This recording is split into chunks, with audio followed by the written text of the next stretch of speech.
Alors, aujourd'hui,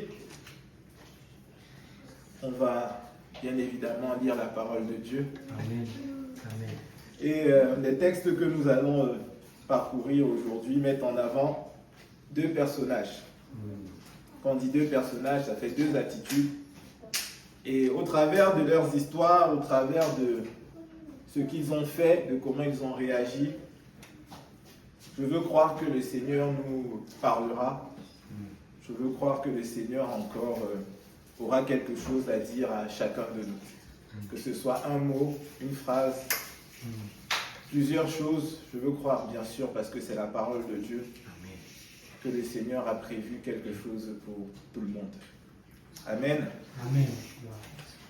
Notre première histoire, si je peux dire ça comme ça, est tirée de 1 Samuel 15.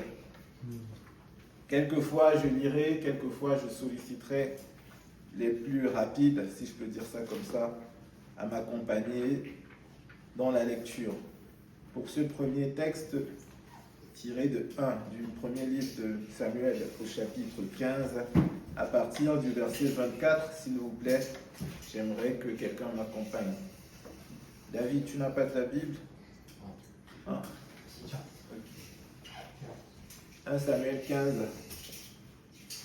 à partir du verset 24, tu iras jusqu'au verset 31, s'il te plaît, David.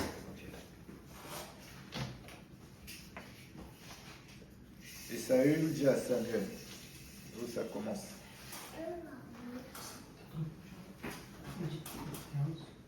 À partir du verset 24.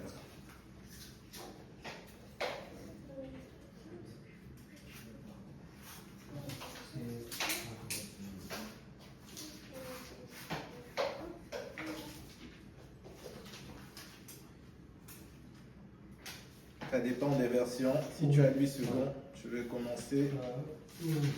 1 Samuel 15, à partir du verset 24, il est écrit: Alors Saül dit à Samuel, j'ai péché car j'ai enfreint l'ordre de l'Éternel et des paroles. J'ai eu peur du peuple et je l'ai écouté. Maintenant, je t'en prie, pardonne mon péché. Reviens avec moi et je t'adorerai l'Éternel. Samuel dit à Saül, je ne reviendrai pas avec toi, car tu as rejeté la parole de l'Éternel et l'Éternel te rejette. Tu ne serai plus roi sur Israël. Car tu as alors que Samuel tournait le dos pour s'en aller, Saül l'attrapa par le banc de son manteau qui fut arraché. Samuel lui dit, l'Éternel t'arrache aujourd'hui la royauté d'Israël et la donne à un autre, qui est meilleur que toi. Celui qui a la force d'Israël ne ment pas et n'éprouve pas de regrets, car il n'est pas un homme pour avoir des regrets. Saül répéta, j'ai péché. Maintenant, honore-moi devant les anciens de mon peuple et devant l'Israël. Reviens avec moi et je t'adorerai. J'adorerai l'Éternel, ton Dieu. Continue le dernier verset 31, s'il te plaît. Samuel revint à la suite de Saül et Saül adora l'Éternel.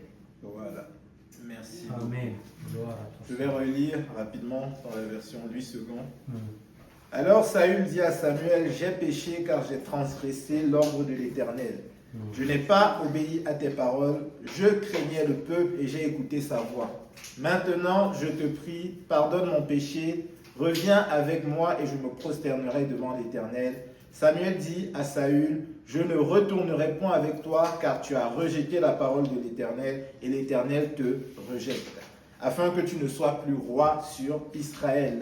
Et comme Samuel se tournait pour s'en aller, Saül le saisit par le pan de son manteau qui se déchira. Samuel lui dit, l'Éternel déchire aujourd'hui de dessus toi la royauté d'Israël, et il la donne à un autre qui est meilleur que toi. Celui qui a la force d'Israël ne ment point et ne se répand point, car il n'est pas un homme pour se repentir. Saül dit encore, j'ai péché.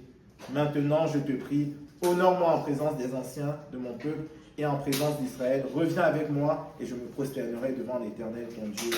Samuel retourna et suivit Saül. Et Saül se prosterna devant l'Éternel. Ça, c'est la première histoire. Vous essayez déjà, pour les lecteurs de la Bible que vous êtes, de vous situer, de retenir. Je vais tout de même lire la seconde pour que nous puissions avoir les deux et ensemble avancer. Le second récit est tiré du psaume 51. Nous aussi. À partir du verset 3 et nous irons jusqu'au verset 19. Je vais lire. Au chef des chantres, psaume de David, lorsque Nathan le prophète vint à lui après que David fut allé vers Bathsheba. Ô Dieu, aie pitié de moi dans ta bonté. Selon ta grande miséricorde, efface mes transgressions. Lave-moi complètement et purifie-moi de mon péché. Amen. Car je reconnais mes transgressions et mon péché est constamment devant moi. J'ai péché contre toi seul, nous sommes au psaume 51. Et j'ai fait ce qui est mal à tes yeux, en sorte que tu seras juste dans ta sentence, sans reproche dans ton jugement. Voici, je suis né dans l'iniquité et ma mère m'a conçu dans le péché. Mais tu veux que la vérité soit au fond de mon cœur. Fais donc pénétrer la sagesse au-dedans de moi. Purifie-moi avec l'hysope et je serai pur. Lave-moi et je serai plus blanc que la neige. Annonce-moi l'allégresse et la joie, et les eaux que tu as brisées se réjouiront. Détourne ton regard de mes péchés, efface toutes mes iniquités. Ô Dieu, crée en moi un cœur pur, renouvelle en moi un esprit bien disposé. Ne me rejette pas loin de ta face, ne me retire pas ton Esprit Saint. Rends-moi la joie de ton salut, et qu'un esprit de bonne volonté me soutienne. J'enseignerai tes voies à ceux qui les transgressent, et les pécheurs reviendront à toi. Ô Dieu, Dieu de mon salut, délivre-moi du sang versé, et ma langue célébrera ta miséricorde. Seigneur, ouvre mes lèvres et ma bouche publiera ta louange. Si tu eusses voulu des sacrifices, je t'en aurais offert, mais tu ne prends point plaisir aux holocaustes. Les sacrifices qui sont agréables à Dieu, c'est un esprit brisé. Ô Dieu, tu ne dédaignes pas un cœur brisé et contrit. Amen. Voici nos deux textes. Vous avez donc compris, le premier qu'on a lu parle d'un roi. C'est le roi, tu l'as lu David, c'est le roi, Saül. Et le deuxième roi, le psaume 51, parle d'un autre roi. Il s'agit du roi David. Voilà. Il s'agit du roi David. Dans notre premier texte, vous savez, on a commencé, on ne l'a pas pris au début, c'est bien de poser le contexte. Savoir pourquoi ce qui se passe, pourquoi Saül se retrouve dans cette situation, pourquoi il se retrouve en train de tirer le manteau, pourquoi Samuel vient le voir. Et pour le contexte, on va bien évidemment encore, mais pas tout lire, aller dans 1 Samuel 15 pour savoir ce qui s'est passé.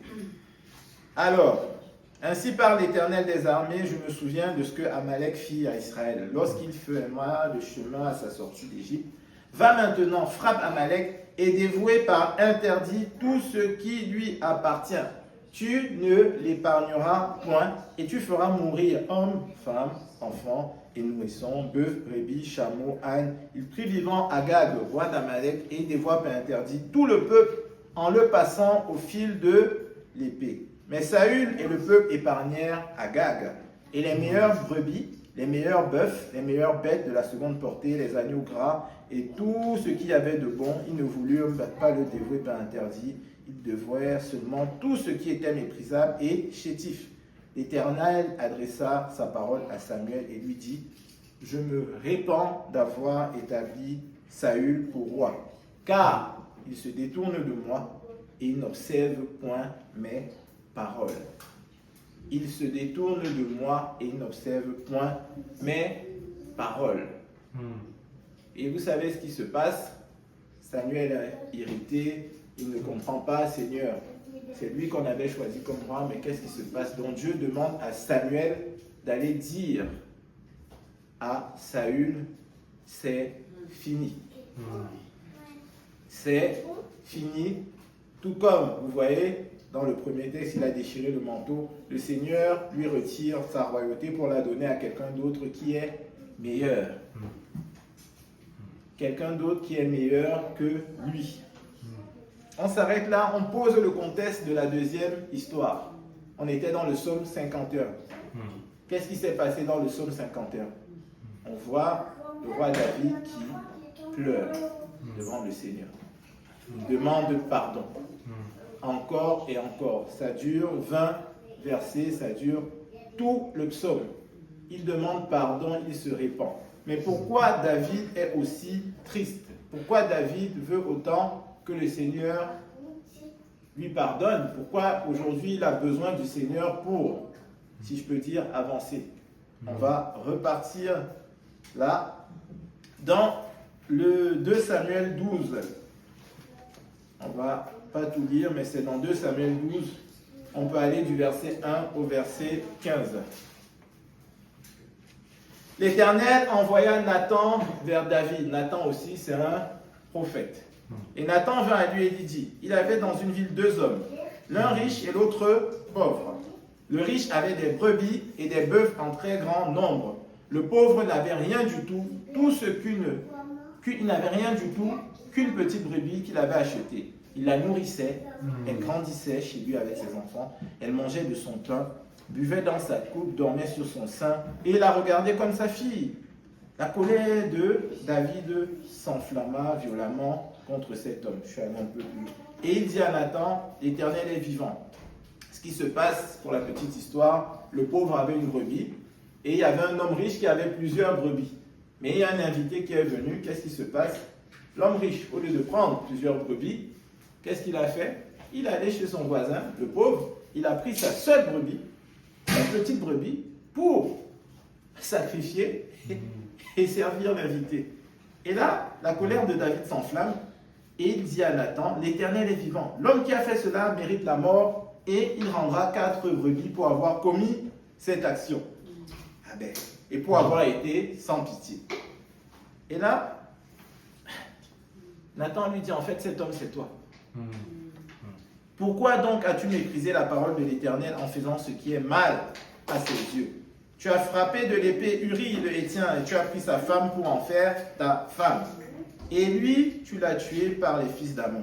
Maintenant, l'épée ne s'éloignera jamais de ta maison parce que tu m'as méprisé et parce que tu as pris la femme d'Uri le Héthien pour en faire ta femme. Ainsi parle l'Éternel. Voici, je vais faire sortir de ta maison le malheur contre toi. Et je vais prendre sous tes yeux tes propres femmes pour les donner à un autre. Car, voilà, tu as agi en secret, et moi, je ferai cela en présence de tout Israël et à la face du soleil.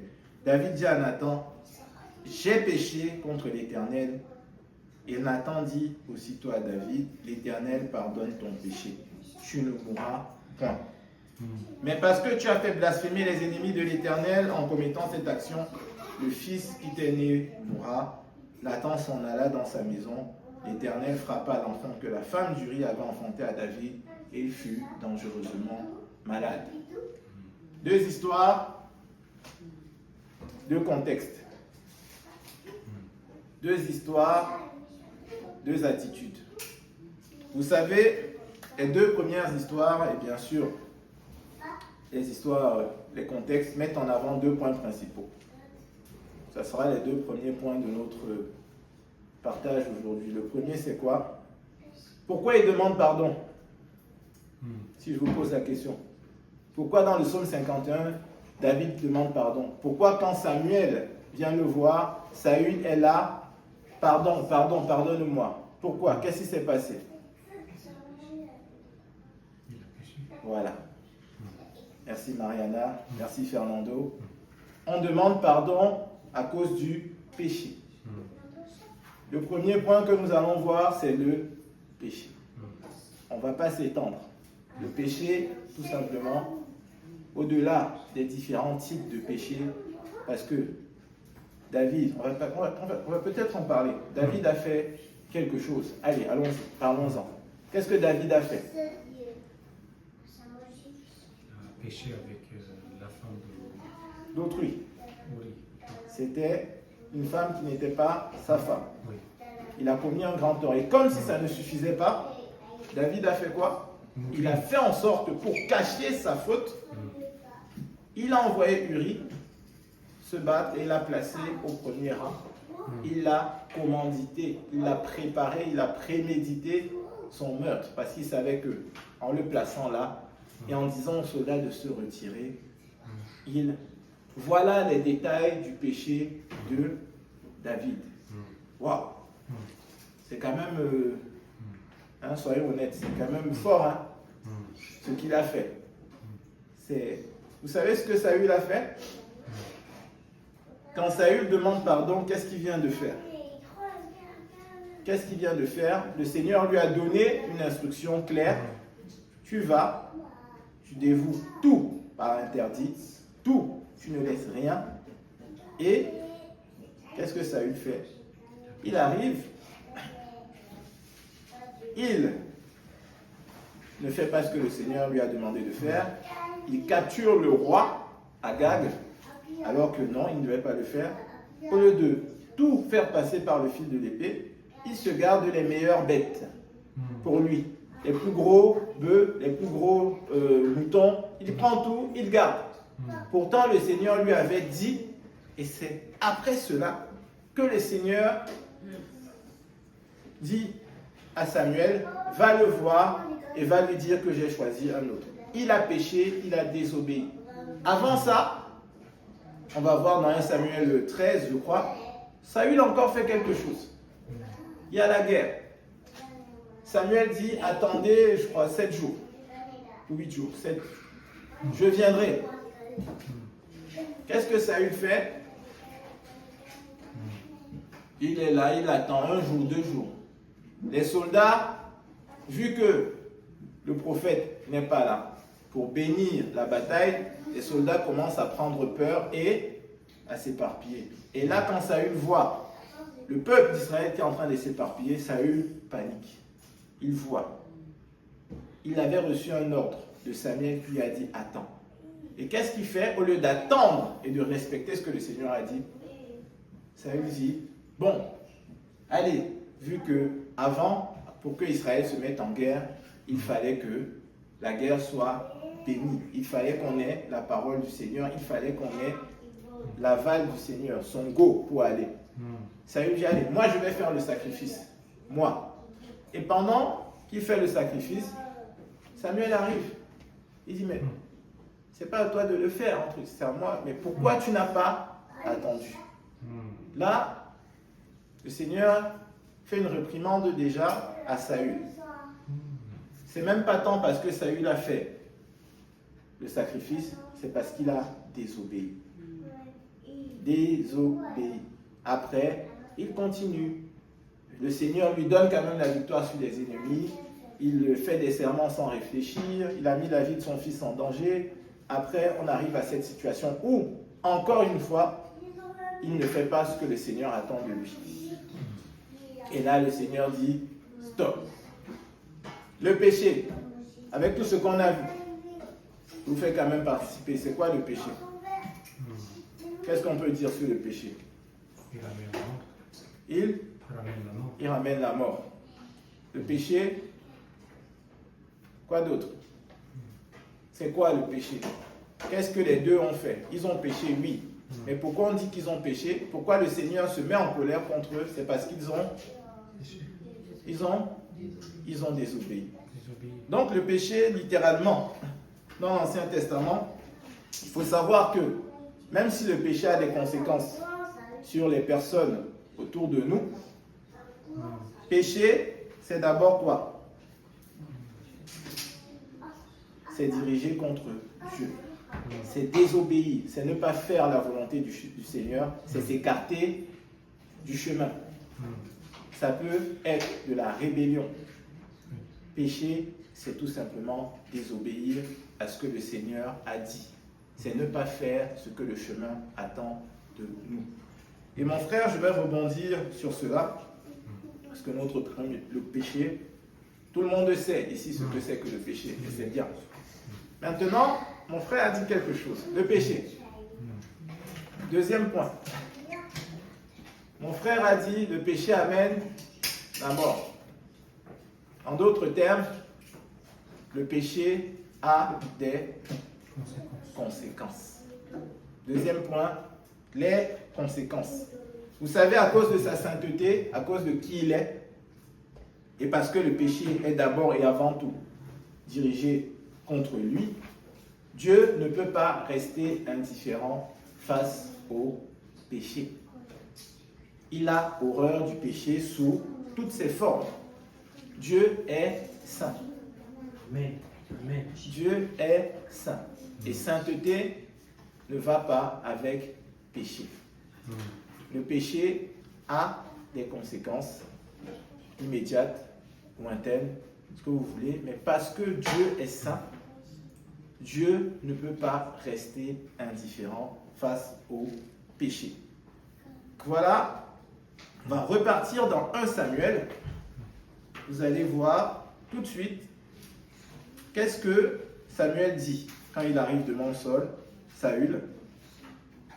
Saül lui dit, j'ai péché car j'ai transgressé le commandement de l'Éternel. J'ai transgressé le commandement de l'Éternel, j'ai désobéi. Au lieu de craindre Dieu, il a fait quoi? Il a écouté le peuple et j'ai écouté leur voix. Maintenant, pardonne, je te prie, mon péché et retourne-t'en avec moi et je me prosternerai devant l'Éternel. Et Samuel dit à Saül, je ne retournerai pas avec toi car tu as rejeté la parole de l'Éternel. Et là, qu'est-ce qui suit après? La conséquence, la sanction. L'Éternel t'a rejeté pour que tu ne sois plus roi sur Israël. Et Samuel se tourna pour s'en aller. Saül saisit le pan de sa robe qui se déchira. Et Samuel lui dit, l'Éternel a déchiré aujourd'hui la royauté d'Israël. C'est fini, je vais te prendre ta couronne et je vais la donner à un autre qui est meilleur que toi. Péché, conséquence. Péché, sanction. Et je vous ai donné d'autres éléments. On voit comment depuis quelque temps déjà, le Seigneur avait commencé à réprimander Saül. Attention, ne fais pas ça. Attention, ce que tu as fait, tu ne devais pas le faire. Attention, ne sois pas irréfléchi. Ainsi de suite, et on arrive là, et là le Seigneur dit, stop.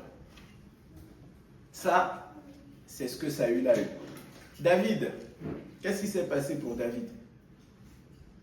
Quand on lui a raconté l'histoire de la brebis, il se fâche, mais c'est quel homme qui peut faire ça? Pourquoi? Comment quelqu'un peut faire ça? Ce n'est pas normal. Et on lui dit, cet homme, c'est toi. Et parce que tu as fait ça, il y a une conséquence. La conséquence, elle est claire. Maintenant, l'épée ne s'éloignera jamais de ta maison parce que tu m'as méprisé et parce que tu as pris la femme du riz pour en faire ta femme. Je vais faire sortir de ta maison le malheur contre toi et je vais prendre sous tes yeux tes propres femmes. Tu as agi en secret, moi je ferai que ce que tu as fait en secret, on te le fasse en public. Et David dit à Nathan, j'ai péché contre l'Éternel. Nathan dit à David, l'Éternel a pardonné ton péché. Tu ne mourras point, mais parce que tu as fait blasphémer les ennemis de l'Éternel en commentant cette action, le fils qui t'est né te mourra. Conséquence directe. Il y a une conséquence. Maintenant, est-ce qu'il nous arrive, à nous qui sommes ici, de pécher? Ça peut arriver. L'Éternel reprimande. L'Éternel interpelle. L'Éternel parle. Il nous donne des consignes qui sont claires et c'est à nous de choisir. Soit, quand des situations se présentent, de choisir la vie et de refuser de choisir la mort. C'est à nous de faire ce qui est bien. C'est à nous de faire ce que le Seigneur attend de nous. Parce que si on fait le contraire de ce que le Seigneur attend de nous, qu'est-ce qui va se passer? Je vais prendre un exemple simple qui me vient à l'esprit. Aujourd'hui, c'est un couple qui nous reçoit. Nous aussi, nous sommes un couple. On a des enfants. On se doit d'obéir à la parole de Dieu. On se doit de faire ce que le Seigneur attend de nous. Pourquoi? Si devant les enfants, par exemple, on ne fait pas ce que le Seigneur attend de nous, qu'on le veuille ou pas, qu'est-ce qu'il y a? Il y a des conséquences, non? Pourquoi?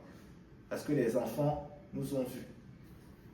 Ce n'est pas pour dire que ça ne va jamais arriver. Ce n'est pas pour dire que ça ne peut pas arriver. Mais je veux que chacun ait à l'idée que on va te parler, tu as dit la mort. Aujourd'hui, la mort, elle peut être... On va toujours voir, là, il y a une sanction. Ce n'est pas une mort physique où tu vas tomber raide de mort comme Ananias et Saphira. Mais la mort, c'est le fruit de ce que tu as fait. La conséquence, par exemple, d'un vol, c'est que tu puisses te retrouver en prison. La conséquence de désobéir à la loi, c'est que tu puisses être réprimandé. Si tu commets un vol alors que tu as des enfants à la maison, il y aura des conséquences. Si tu te fais attraper, tu vas partir en prison pour purger ta peine et tu vas laisser tes enfants peut-être avec ton épouse à la maison. Et si c'est la femme qui a volé, elle va laisser les enfants avec le monsieur à la maison. Et ça va faire en sorte que les enfants grandissent sans un des parents. Ça crée un déséquilibre et les conséquences, on ne les a pas. Attention à tout ce que l'on fait qui sort de ce que le Seigneur a prévu. On le connaît. On connaît ce que le Seigneur attend de nous. Merci Seigneur pour sa parole. Nous allons très souvent à l'église, on a les écoles de Béret, on prend du temps et surtout on lit la parole de Dieu tous les jours. On sait ce que le Seigneur attend de nous. Maintenant, on va revenir à nos deux textes introductifs pour voir le troisième et dernier point, si je peux le dire comme ça. Qu'est-ce que David a fait? Qu'est-ce qu'il est en train de faire dans le psaume 51? Il fait quoi? Qu'est-ce qu'il demande à Dieu? Il demande pardon. Pardonner, c'est bien, on peut pardonner à quelqu'un. Nous, si je te fais du tort, mon frère, je vais te demander pardon. Libre à toi, même si le Seigneur te demande de le faire, de me pardonner ou pas. Mais, autant le péché a des conséquences, autant le péché aussi, j'ai envie de dire, la conséquence de la conséquence pour nous qui sommes chrétiens, pour nous qui sommes disciples de Jésus, quelle est-elle? C'est que, comme on le disait tout à l'heure, même s'il y a des conséquences sur les personnes autour de nous, la première personne, le premier contre qui on pêche, celui à qui on fait du tort en premier, c'est qui? C'est Dieu. C'est Dieu. C'est Dieu. Donc, le premier à qui on doit demander pardon, c'est Dieu d'abord et avant tout. Avant d'aller sur le cas de David, on va voir rapidement le cas de Saül dans le premier texte. Qu'est-ce que Saül a fait? Vous allez voir comment c'est un peu extraordinaire. Saül, on vient le voir. Samuel lui dit, je t'enlève la royauté. Je t'enlève la royauté. Et il dit, gentiment, à Samuel, qu'est-ce qu'il lui dit? J'ai péché. D'accord? J'ai péché. Honore-moi. Il demande à Samuel de l'honorer, lui qui vient de pécher, en la présence des anciens. Alors que, 2 chapitres plus tôt, quand il n'avait pas attendu, il avait manqué de foi, le Seigneur l'avait reprimandé. Avant ça, il dit, ah oui, j'ai eu peur du peuple. J'ai suivi le peuple. Il dit, honore-moi devant le peuple. Donc, le prophète, l'homme de Dieu, qu'est-ce qu'il fait? Il le prend, il prend Dieu. En gros, Dieu est là pour faire ce qu'il a envie. Donc Dieu est là pour faire en sorte qu'il paraisse beau, qu'il fasse en sorte qu'il paraisse propre devant les gens. Tout ce qui l'intéresse, c'est ce que les autres vont penser. Vu que je suis roi, si le prophète vient de lui dire, hein, je vais t'enlever ta royauté. Mais au lieu d'être là et de se limite rouler par terre pour demander pardon à Dieu, pleurer sur sa vie et dire Seigneur, mais qu'est-ce que tu as fait? Alors que Dieu lui a dit, si tu n'avais pas fait ça avant, je voulais affermir ton trône pour toujours. Tout ce qui l'intéresse, c'est le regard des autres. C'est le regard des autres. Je vais être peut-être un peu plus précis. C'est pour te dire à n'importe qui dans la salle, quand on a désobéi à Dieu, quand on a désobéi à Dieu, le plus important, ce n'est même pas ce que l'on pense. Ce n'est pas, mais oui, si je demande, non. La personne en face m'a fait ça. La personne en face m'a agressé. J'ai réagi, je me suis défendu. Il faut toujours avoir à l'esprit que tout ce que l'on fait est d'abord tourné contre Dieu. Donc la première personne dont on doit se soucier, dont on doit considérer les intérêts, les sentiments, ce n'est même pas nous. Ce n'est même pas, j'ai envie de dire, ce n'est même pas l'autre. C'est Dieu. Parce qu'on a déshonoré Dieu. Parce qu'on a déshonoré Dieu. Donc je demande d'abord pardon à Dieu. Je ne cherche pas à savoir ce qui va se passer. Je ne cherche pas, je pleure sur ce que j'ai fait avant de me soucier. Mais Saül, qu'est-ce qu'il fait? Viens, viens, viens. Viens m'honorer devant le peuple. Il ne faut pas que les gens comprennent que le Seigneur m'a abandonné. Il ne faut pas. Non. Il est centré sur lui. Il se préoccupe juste de ce qu'il pense. Il se préoccupe de sa réputation. Il se préoccupe de sa couronne. Il se préoccupe de son royaume. Mais en aucun cas, il ne se préoccupe de ce que Dieu attend de lui. Il ne se préoccupe pas de Dieu, tout simplement. Alors, ça c'est Saül. Il a juste dit, j'ai péché, c'est fini. Un verset. Après maintenant, il y a le psaume 51 de David. Qu'est-ce que David a fait? David, la première chose qu'il a fait, quand il a reconnu, quand il s'est rendu compte qu'on savait ce qu'il avait fait, David tout de suite, il dit j'ai péché contre Dieu, l'Éternel, contre Dieu. Vous avez vu, Saül, il était... on lui dit, mais Saül, qu'est-ce que j'entends là? C'est quoi les mêmes? Comment ça dit? Non, ce n'est pas moi, c'est le peuple. On dit non. Mais pourquoi tu as épargné le roi? Et c'est après avoir négocié, c'est après avoir cherché, limite, à se protéger, à se couvrir, qu'il dit, ah, j'ai péché. J'ai péché, mais honore-moi. Et c'est fini. Ton péché est découvert. Tu sais que tu as péché. Est-ce que tu commences à trouver des excuses? Est-ce que tu commences à chercher un échappatoire? Est-ce que tu commences à accuser les autres? Est-ce que tu commences à dire, ah non, c'est pas de ma faute. C'est de la faute de la personne qui m'a attaqué en premier. Non, la personne t'a agressé. La personne a fait quelque chose qui ne te plaisait pas. Mais toi, tu avais un choix à faire. Parce que le choix, il est d'abord pour Dieu. Est-ce que je réponds, par exemple, à une insulte par une insulte? Est-ce que je réponds à un coup par un coup? Est-ce que je réponds à la violence par la violence? Ou est-ce que je fais ce que Dieu attend de moi? David a reconnu tout de suite. Voilà ce que tu as fait. Tu sais ce que tu as fait. Ça ne sert à rien de tourner de midi à 4 heures. Demande pardon à Dieu, répands-toi. Et là, voilà ce que le Seigneur agrée. C'est quoi la repentance alors, selon vous? Si on peut dire ça comme ça. Parce que Saül a dit j'ai péché, n'est-ce pas? C'est quoi la différence selon vous entre David et Saül? C'est que David il a reconnu qu'il a péché contre Dieu.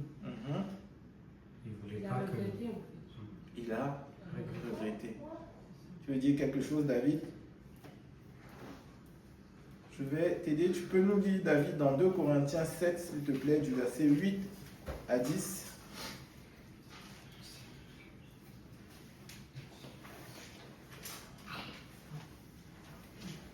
2 Corinthiens 7, versets 8 à 10. Je crois qu'on a, bien sûr, bibliquement, la meilleure réponse, la meilleure définition pour moi de ce que est la repentance. 2 Corinthiens 10. 2 Corinthiens 7, du verset 8 à 10. C'est Paul qui s'adresse, bien sûr, dans ce deuxième épître aux Corinthiens.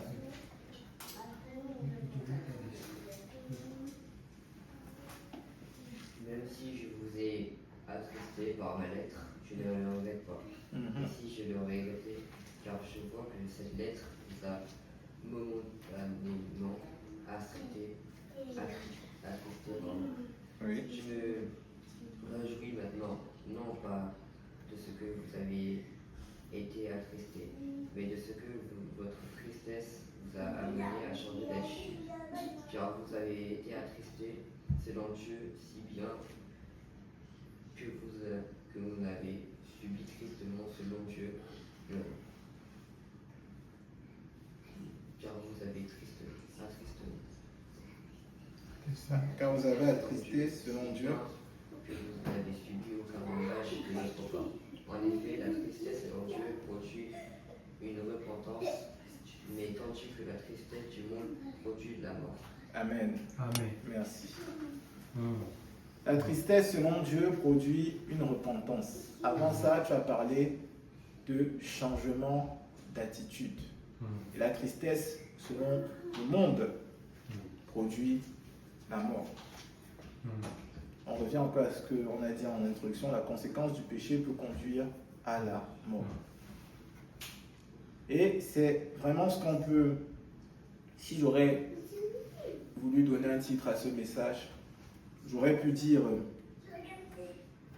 que faire face à mon péché, ou bien quelle est la bonne attitude face au péché.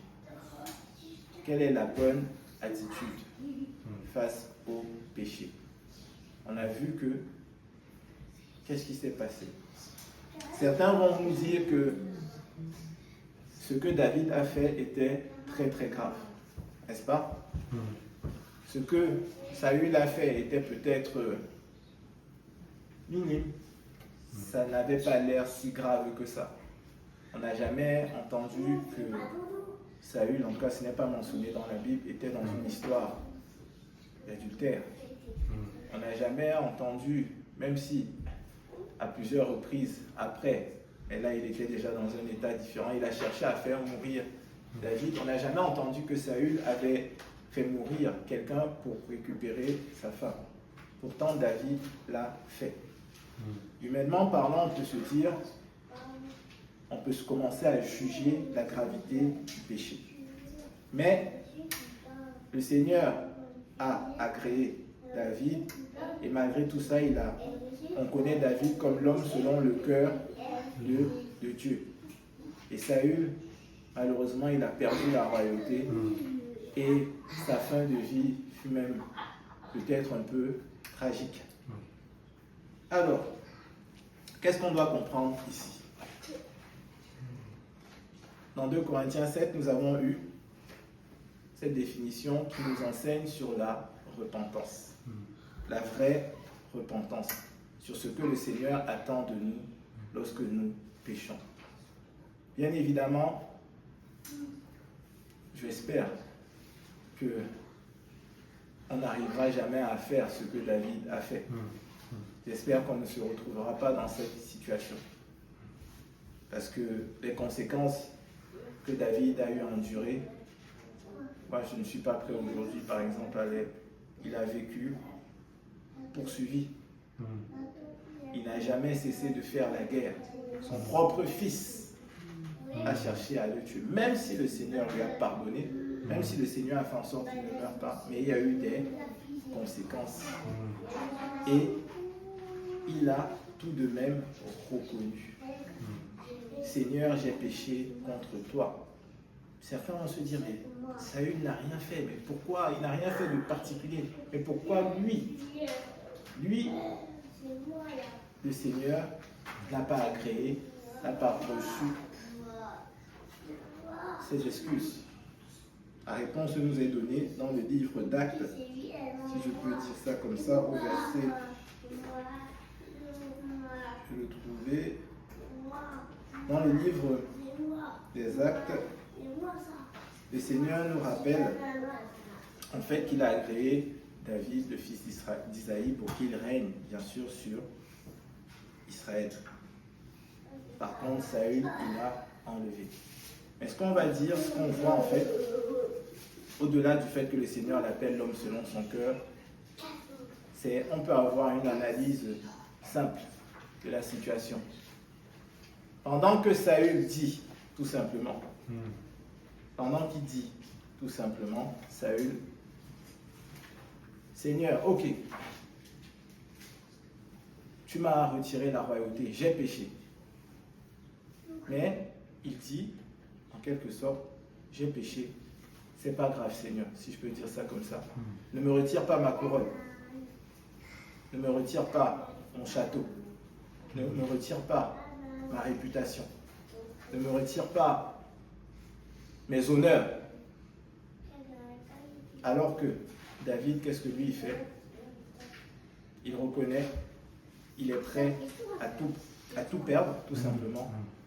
Et il finit, je suis en train d'essayer de retrouver ce verset parce qu'il est important. Je vais ouvrir ma Bible, je crois que c'est dans Acte 23.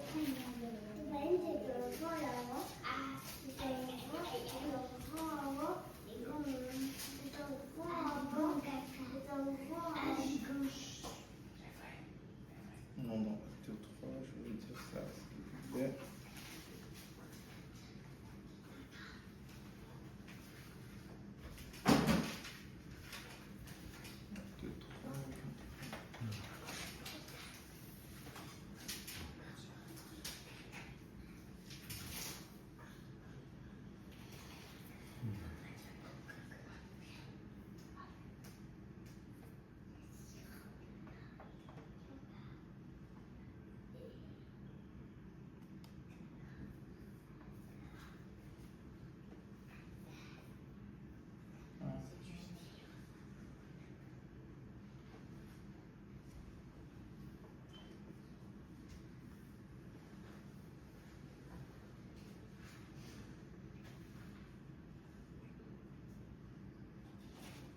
En attendant, est-ce que tu peux lire, s'il te plaît, David, parce que c'est là la référence, dans le psaume 51, notre texte d'entrée. Est-ce que tu peux relire, s'il te plaît, du verset 12 ?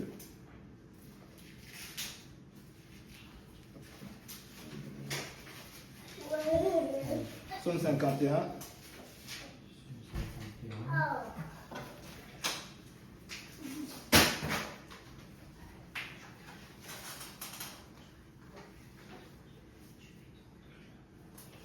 Tu lis du verset 10 au verset 13, s'il te plaît. Fais-moi entendre des chants d'allégresse et de joie, et les autres qui abusaient se réfugieront. Détourne ton regard vers le péché, et frappe tous les fautes. Ô Dieu qui as créé, ô Dieu, crée en moi un cœur pur, renouvelle en moi un esprit bien disposé. Ne me rejette pas loin de toi, ne me retire pas, et Esprit Saint. Ne me retire pas, Esprit Saint. ne me retire pas ton Esprit Saint. Amen. Tout ce que David souhaitait plus que tout, c'était que le Seigneur ne lui retire pas son Esprit Saint. Le Seigneur pouvait tout lui prendre. Ça restait bien, sa réputation, son royaume, et tout ce qui lui importait, c'était que le Seigneur ne coupe pas la relation qu'il y avait entre les deux. Saül, lui, tout ce qui l'intéressait, c'était ce qu'il possédait. C'était bien évidemment ce que le Seigneur lui avait donné. Si vous faites attention, quand il dit à Samuel de prier pour lui, il dit à Samuel de prier son Dieu. Demande à ton Dieu. Demande entre Saül et le Seigneur, il n'y avait pas de relation. entre le Seigneur et David, il y avait une véritable relation. La repentance, comme on a lu tout à l'heure, vient d'une tristesse qui ne conduit pas à la mort. Repentance implique un changement d'attitude. Est-ce que dans la Bible, vous avez encore lu, après cela, que David a repris la femme de quelqu'un? Non. Est-ce que vous avez encore vu que David a commandité le meurtre de quelqu'un? C'est ça, se repentir. Quelquefois, on se dit, Seigneur, comment je peux savoir que tu m'as vraiment pardonné? Comment, Seigneur, moi-même, comment je peux te demander pardon? Ça, c'est une clé. Comment je peux savoir que ce que je fais, ce pourquoi je te demande pardon aujourd'hui, comment je peux savoir que tu vas réellement me pardonner? C'est quand on prie et qu'on demande au Seigneur de nous aider. La Bible nous dit que celui qui avoue ses transgressions et les délaisse obtient miséricorde. On peut regretter quelque chose. Allez, je vais prendre l'exemple qui me vient à cœur. Figurez-vous que j'aime le Seigneur, je veux marcher avec le Seigneur, mais je bois. Et tous les jours, quand je retombe dans la boisson, je dis, ah Seigneur, je suis désolé. J'ai quoi? J'ai des regrets. Pas dire repentance, c'est regretter. On peut être sincèrement désolé. On peut regretter ce qu'on a fait, mais ne pas faire ce qu'il faut. J'ai des regrets, je bois. Et dans mon téléphone, je garde les numéros de tous mes amis qui m'appellent tous les jours pour sortir. Et là, une fois, oh Seigneur, je suis désolé, j'ai encore bu. Ok, bon, bonjour mon ami, tu es où? Et ah Seigneur, je suis... À un moment donné, le Seigneur va t'interpeller. Mais si tu veux que tes regrets et que ta repentance soient comme celle que le Seigneur attend, il faut passer au changement d'attitude. Tu as identifié ce qui fait en sorte que tu tombes. Eh bien, il faut te couper de ces amis-là et t'engager à ne plus tout simplement le faire. Et là, tu peux être sûr que la miséricorde du Seigneur sera accordée. Parce que tu as résolu dans ton cœur de ne plus recommencer, tout simplement. Aujourd'hui, ce que je voulais qu'on ait à l'esprit et qu'on retienne, c'est qu'il faut savoir en fait que le péché, quel qu'il soit, quel que soit ce que l'on fait, quelle que soit sa grosseur, quelle que soit sa grandeur, ce n'est pas la grandeur de notre péché qui effraie Dieu. Quel que soit ce qu'on a fait, Dieu est disponible et il est prêt à nous pardonner. C'est ce qu'on a vu pour David. Par contre, même si des fois on pense, parce qu'on pense que ce qu'on a fait n'est pas grave, on va peut-être se mettre à juger les choses, à juger les autres. Moi, j'ai volé un œuf. Lui, il a volé 10 bœufs. Seigneur, vraiment, hein, je ne suis pas comme celui-là, je ne suis pas. Mais on oublie que Dieu a horreur du péché sur toutes ses formes. À un moment donné, ce n'est pas regarder aux autres, ce n'est pas regarder à notre réputation. C'est se souvenir que quel que soit ce que l'on fait, quand on sort de ce que le Seigneur a prévu pour nous, nous avons déshonoré Dieu. Il ne s'agit pas de se repentir du bout des lèvres. Il ne s'agit pas de tromper Dieu. On ne peut pas le tromper. Mais il s'agit tout simplement de véritablement abandonner ce qui déshonore Dieu dans notre vie. C'est ça la vraie repentance. S'engager à ne plus faire. Comme Joseph, reconnaître que on ne peut pas répondre aux avances de la femme de Potiphar, parce que pécher serait quelque chose de terrible contre notre Dieu. Joseph a dit, comment je pourrais commettre un si grand péché contre mon Dieu? Et je dis non. Comme David, on peut pécher, on peut tomber. Mais derrière, s'engager à ne plus recommencer. Quel que soit ce que l'on a fait, quel que soit comment on a, la manière dont on a déçu Dieu, le plus important, c'est pas seulement d'avouer ses transgressions, mais c'est surtout de délaisser ce que nous avons fait. Parce que c'est faire du tort à Dieu. Amen. Amen. Voilà. Je vais prier. Et remercier le Seigneur pour sa parole. Seigneur, ton attitude face au péché, Seigneur,